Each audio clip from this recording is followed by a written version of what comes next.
Hey, what's up you guys? Welcome back to Dead Malls, your one home for the craziest abandoned mall tours and everything history related. It's been so crazy to just be cranking through all of these Florida malls because not only am I getting to share these insane experiences with you guys, but I myself am getting to relive these moments of my life on repeat. And even though not filmed like typical Dead Mall episodes, these abandoned malls are sort of their own game. But tonight's Explorer was on another level, a mall I didn't even know existed. DeSoto Square. 2:30 in the morning, completely silent, some parts of the mall still glowing underneath these weirdly bright, buzzing fluorescents, others swallowed in total darkness. You turn a corner and go from full daylight to pitch black in just a few steps. Not only did we explore the mall itself, but we also ventured a little further, seeing its empty department stores and creepy, dimly lit back hallways, which led into creepy, moldy offices. But before I spoil too much, I'd like to take a moment and shout out our winner, who was able to successfully guess the next mall. Very nice job, Photography Pursuit. If you'd like to have your chance of being shouted out in the next episode, stick around for the next challenge. Anyways, let's actually bring in the real audio here for a bit, so y'all can get a real sense of how creepy this place really was.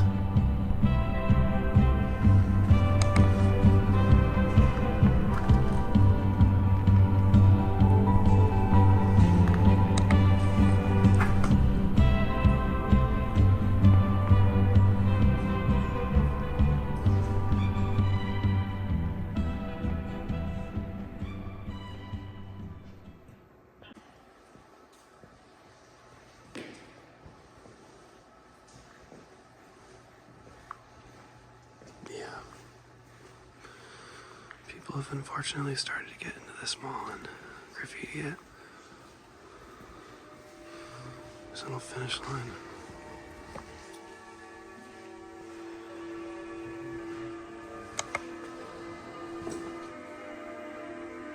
We'll tell the history of DeSoto Square in time, because it does have quite an interesting history. Believe it or not, but this massive center court here was once full of dozens of magical dancing fountains, as this was a DeBartolo Mall. But first, I want to let y'all enjoy the mall a little bit, and we're going to explore the inside of the old Burdines anchor. Dines. I've got it now. You guys can quit correcting me. Burdines.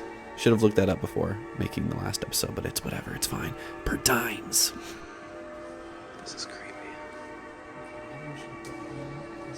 There's like lights on that office over there.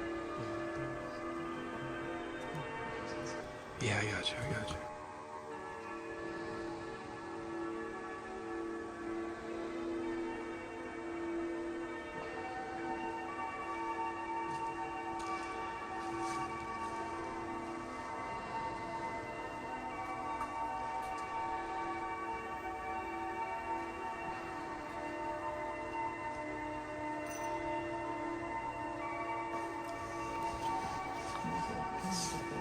Okay. Oh yeah, I see it. Yeah. Oh, that sucks because there's a lot of good down that way. There's an old Annie Ann's. And somebody's already busted out all this crap.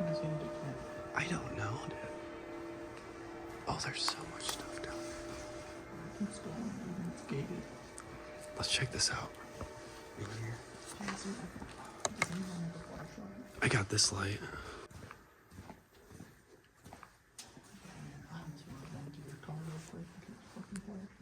Carpet. This is like the back rooms. This is a big anchor store. I think that is an escalator. I think this is Sears.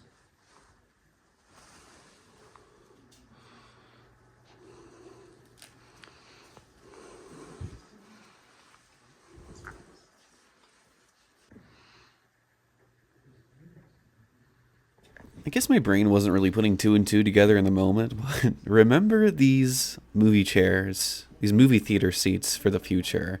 You're going to see a lot more of them throughout this department store, but remember them for future reference because you're going to wonder in a little bit where all of the movie theater seats went when we eventually get to the mall's theater.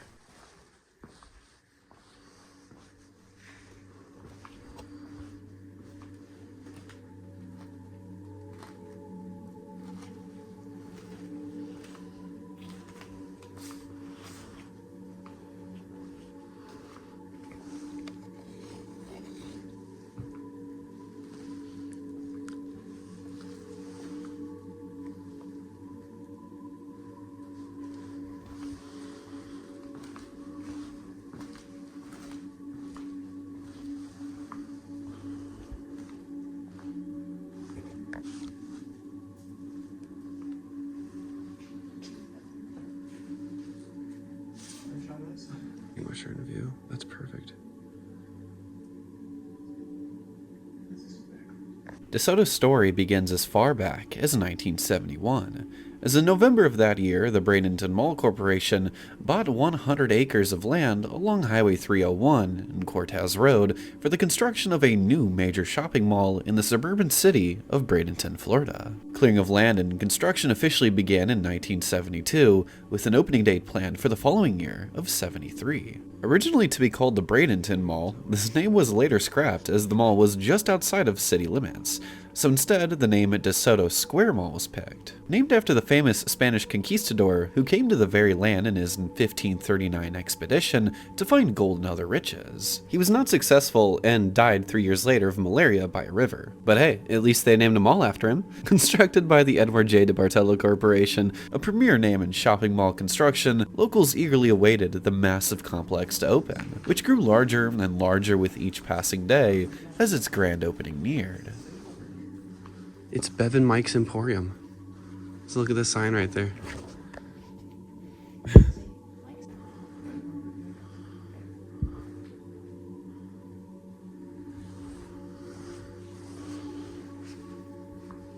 Party carpet. Got some lakeshore vibes on it. Yeah. Oh yeah. Dude, f***ing shelves. Give me flashbacks. So many shelves. These big old speakers.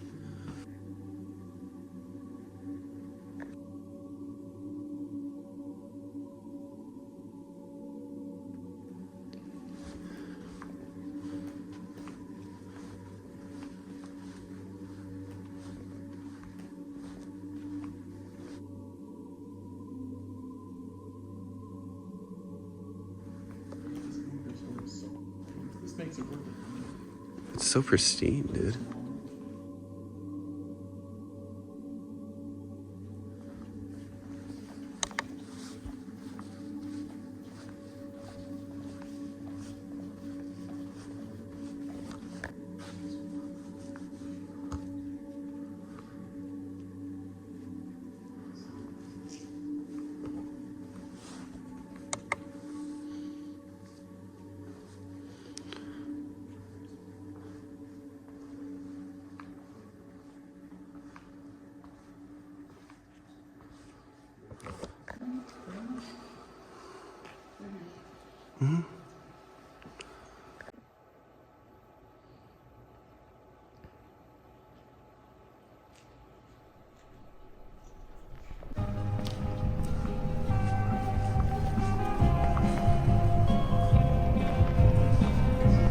Dude, look at that directory tipped over.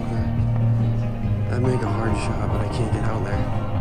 On the morning of August 15th, 1973, the glass doors of DeSoto Square Mall swung open for the first time to the public, and the air inside buzzed with optimism.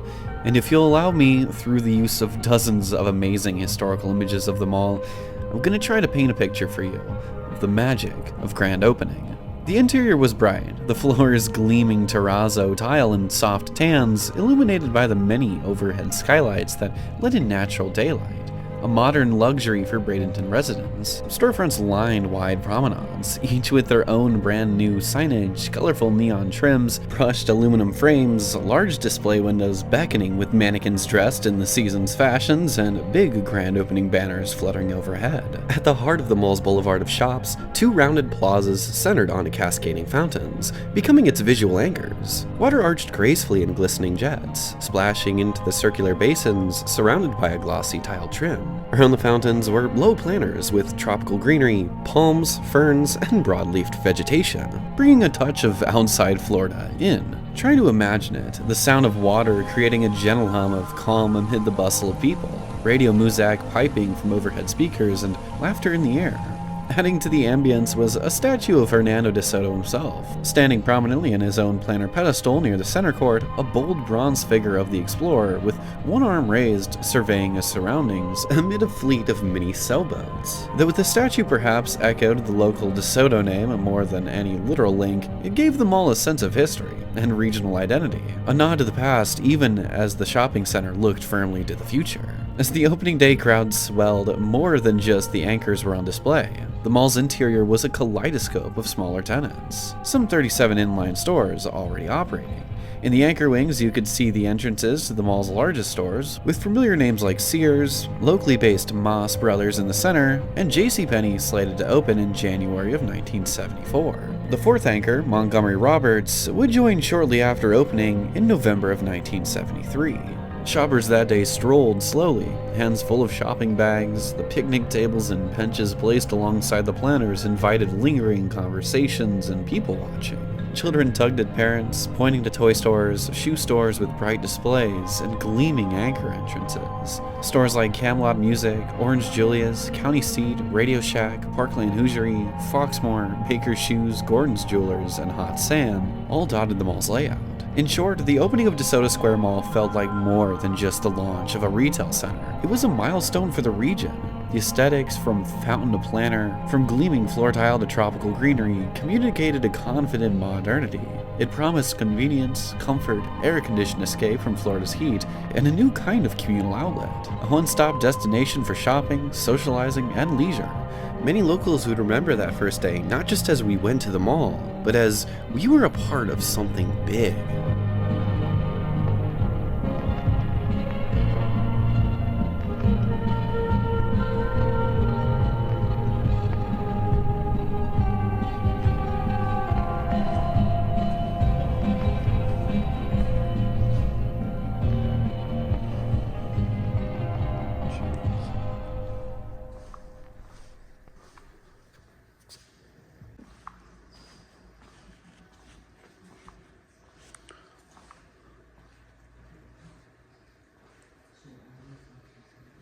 I always find it funny when I look back at footage from these abandoned malls because every single time someone walks through one, it's like their brain just instantly switches into survival mode.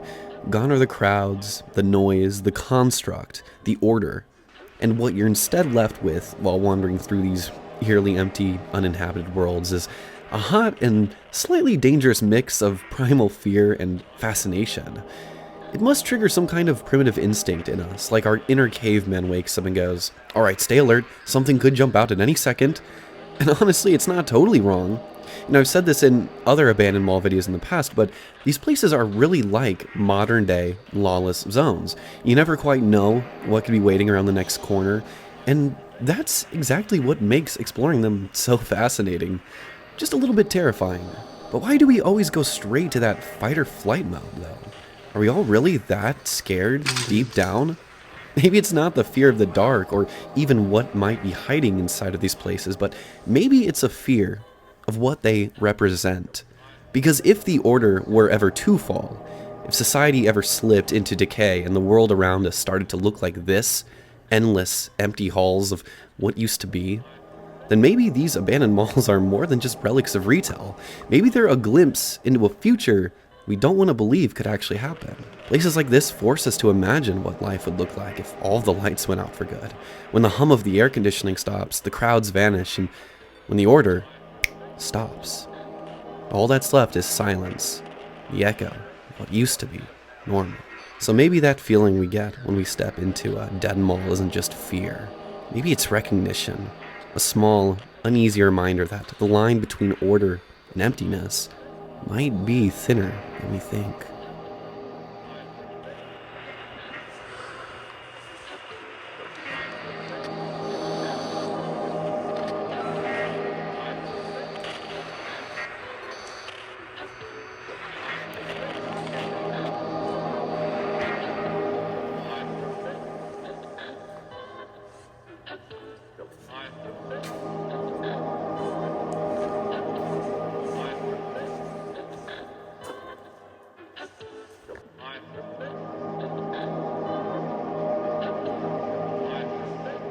Okay, good luck.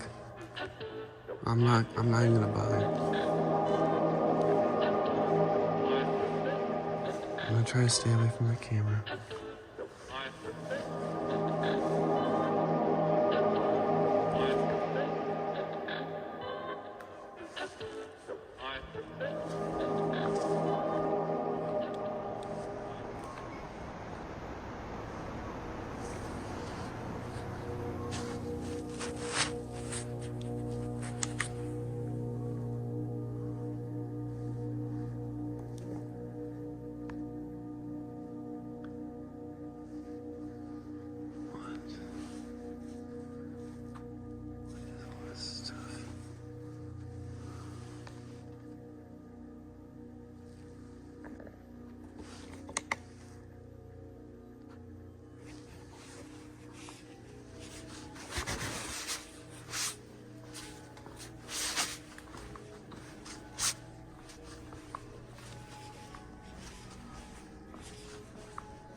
I can imagine that at one point in time, it must have been a pretty big deal to get your name put on one of the stars here at Foot Action USA. I mean, this was a big brand back in the day. I think I've seen more abandoned Foot Action stores in abandoned malls than I do open ones.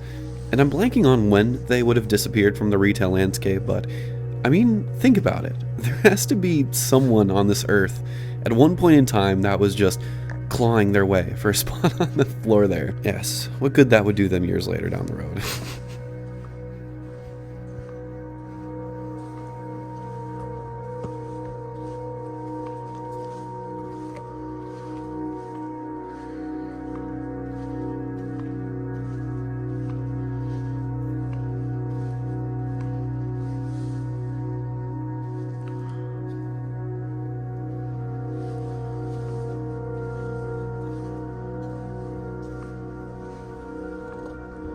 There's an awful locker in there.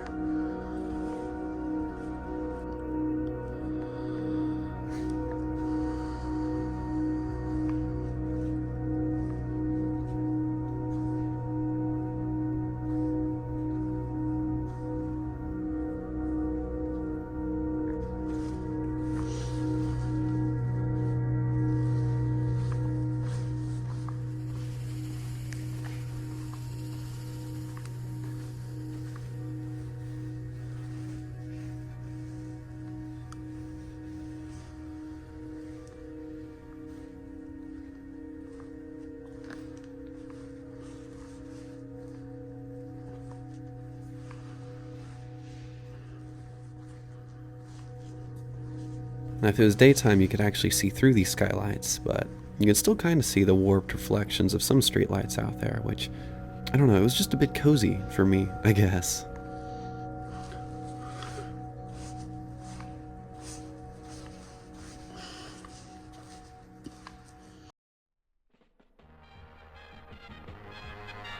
Shortly after the mall's opening, a 4-screen theater simply known as Mall Cinemas 4 opened on September 21st, 1973. It sat right off the main entrance hallway and quickly became a popular spot to catch a movie, even garnering an expansion with the addition of 2 more screens in 1979, running as a 6th screen throughout the remainder of its life. Montgomery Roberts closed its doors in 1976 after the company went bankrupt, and the space was eventually taken over by Belk. Throughout the 1980s, DeSoto Square remained largely unchanged, still holding on to its original 1970s charm, with its fountains, planters, and that signature bronze statue of Hernando DeSoto watching over the center court. But it was the 1990s when change really started to hit, and some of those changes would slowly lead to the mall's downfall. Burdines, which had been eyeing a spot in DeSoto since the late 70s, finally got its chance in 1991 when it absorbed Moss Brothers and rebranded that central anchor space accordingly. Just a year later, in 1992, Belk sold its store to Dillard's, reshaping the mall's anchor lineup once again. By the mid-90s, DeBartolo ownership had been phased out in the Simon merger, and foolish developers over at Simon decided that the mall's interior looked dated. Gone was the love for the earthy 1970s tones, the dark tile floors, massive planters, and tranquil fountains, and in their place came bright pastel colors, neon accents, new lighting fixtures, and the addition of the Portal food court near the Sears wing. This renovation, carried out between 1996 and 1997, was hoped to give the mall a breezier, more tropical, modern feel, but it also stripped away nearly all of the mall's original personality. The fountains, gone. The planters, gone. Even DeSoto himself disappeared during the remodel. Seriously, does anybody know what happened to that statue? You'd think they would have saved it. If you know, drop a comment down below, because that's a mystery I would love to find out. Mystery worth solving. Essentially, the mall debuted after the 1997 renovation with the same look you're still seeing today. Only most of the pastel colors and all the neon details added back then were later painted over or removed entirely, leaving behind the dull, whitewashed warehouse look it has now. I don't know why they did this. This was so stupid. It's a far cry from the vibrant, character-filled DeSoto Square that once was.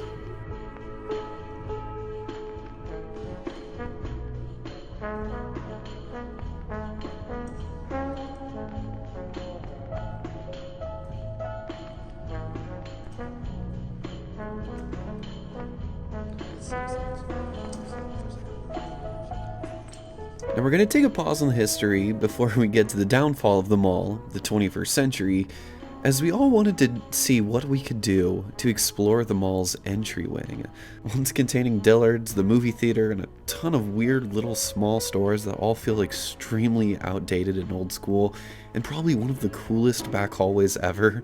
I mean, seriously, look at this. It feels like something ripped straight out of the 1970s. Like, this is 100% a horror movie hallway that you'd get chased down. This is all 100% original. So let's take a pause in the history and explore some of these back offices containing old maps, old Muzak machines, and so much more.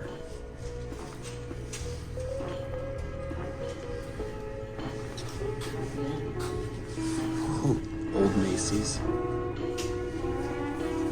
Ew, this was a Burdeen's before that. Actually, that's pronounced Burdines. Okay, back to the video. This was a Dillard's. Oh, that's what that was. And mall janitor offices. You can definitely tell that while this whole office is stuck in the 1970s, this one directory was 100% hot off the press in the 90s. It lists so many stores that are literally just extinct brands now, some of them for decades. Keep your eyes peeled and you'll even get to see an original blueprint map from when the mall was in its earliest DeBartolo days, with so many stores, ones that I've never even heard of before.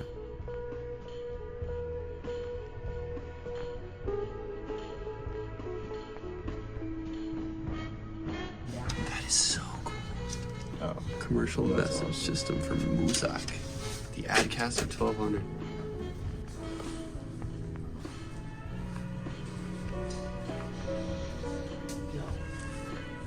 What? Whoa. Doesn't sound like this bathroom's been started up in years. Let's see. Let me try.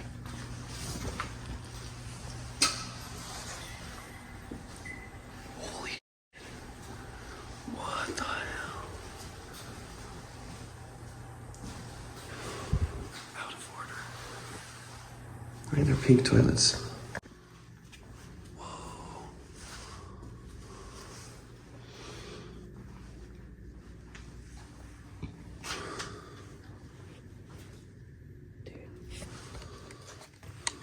That's a nice light. Does that turn? Does it work? Maybe you took the batteries out.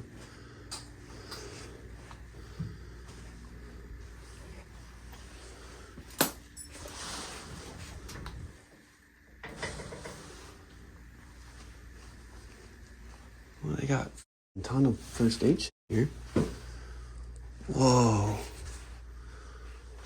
It still smells really nice in here. Like good fucking wood. Listen closely in the next clip as this old server room straight out of the late 90s was still humming with power. And this old computer closet here, which quite literally felt like a Goosebumps horror villain or something. I don't know, it was like the weird beating heart of it all.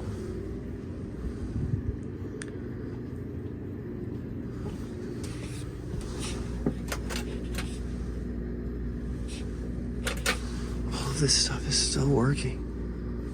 You hear it humming?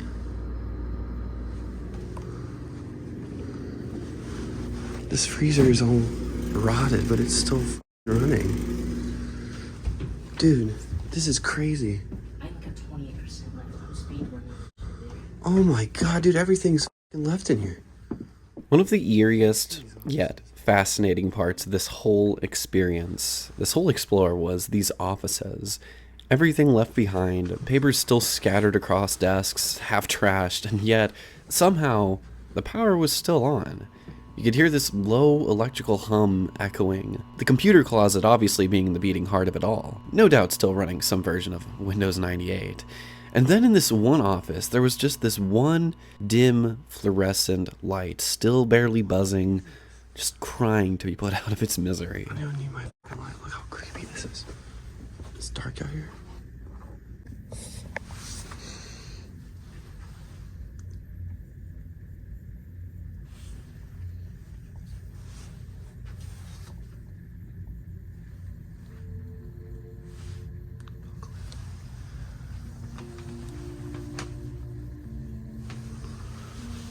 As the 2000s rolled in, DeSoto Square entered a quiet decline period, hidden behind fresh coats of paint. In 2000, Old Navy opened in the JCPenney wing, one of the mall's final major additions, despite several vacancies starting to spread. Then in 2004, the Burdines name, a Florida retail icon, was fully merged into its parent company Macy's, with the rebrand taking effect in March of 2005. For many locals, it felt like a clear and cut downgrade, and further loss of its original identity.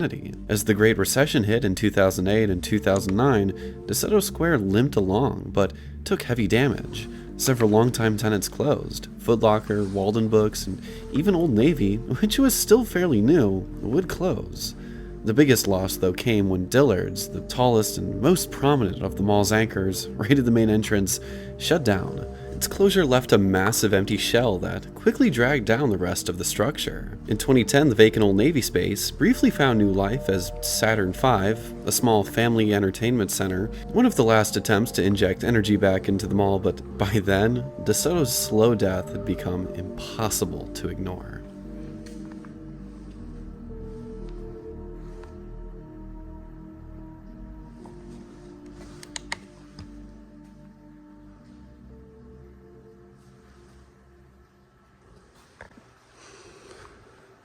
Wow, look at these retro storefronts. What is even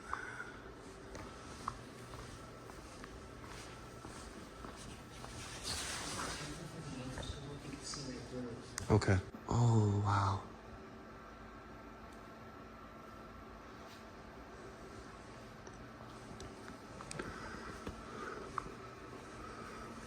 Whoa, look at that.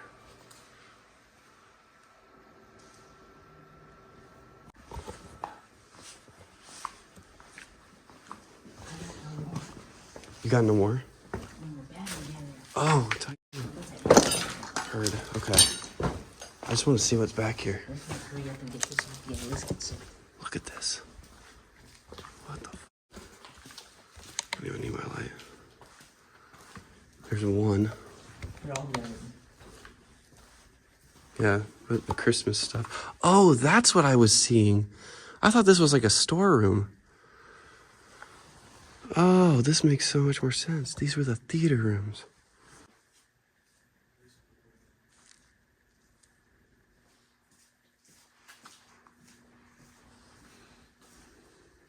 Dude, that's creepy as fuck. Okay.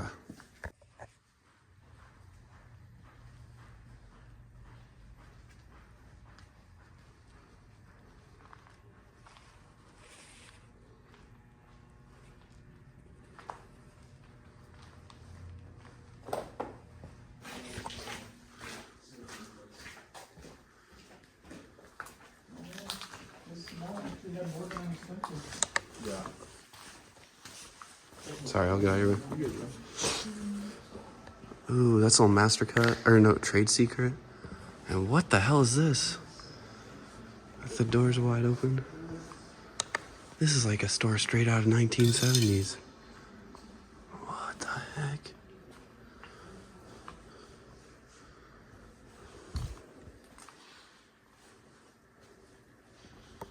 What was this?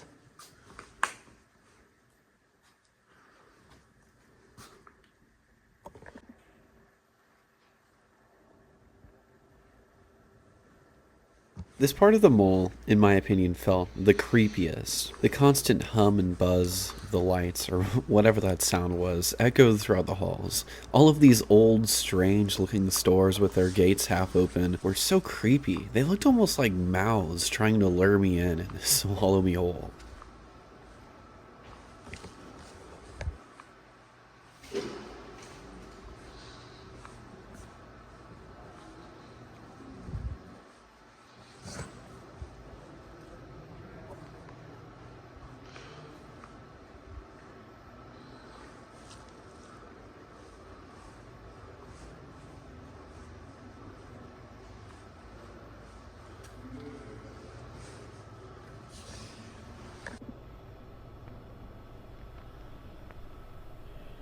By 2012, Simon Property Group had finally decided to move on, selling DeSoto Square. Over the next several years, the mall would change hands multiple times, each new owner promising revitalization that never came. By the mid-2010s, decline was in full swing. Macy's closed in July of 2014, relocating to the brand new mall at University Town Center, just 9 miles away. Basically everything DeSoto had once hoped it could be in the modern age.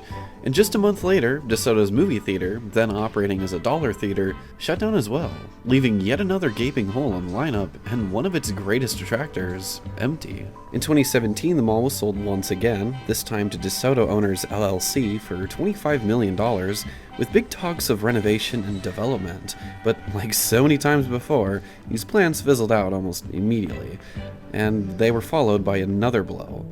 On October 15th, 2018, Sears, a longtime mainstay and one of the mall's original tenants, shut its doors for good. By the following year, its massive space had been converted into a Go store at self-storage. Financial trouble soon followed. On January 20th, 2020, the mall went into default on its mortgage, with a $29 million foreclosure judgment filed shortly after. That summer, COVID hit hard, wiping out some of the mall's last remaining name brands. JCPenney, one of its final anchors, announced that it would close on October 18th, 2020, as part of its bankruptcy, leaving Hudson's Furniture operating out of the old Dillard space as the mall's only remaining anchor. On April 29th, 2021, it was officially announced that DeSoto Square Mall, one of the last DeBartolo-built malls still standing, would close its doors for good after 48 years. And get this, it would happen the very next day. By then, only 4 stores remained open inside. The mall officially closed on April 30th, 2021, and has sat vacant and abandoned ever since. Redevelopment plans have fallen silent. The building now sits boarded up, slowly rotting away, with Hudson's Furniture still operating as the only remaining tenant on site. What the future holds for DeSoto Square? Well, your guess is as good as mine. Now, I didn't go down the Sears wing because I got spooked by all of the cameras down there, but my friend Ethan here, he was ballsy, he snuck in, and he got in there, and I really wish I would have gone down there because you're going to see at the end, there was a super retro Foot Locker down there.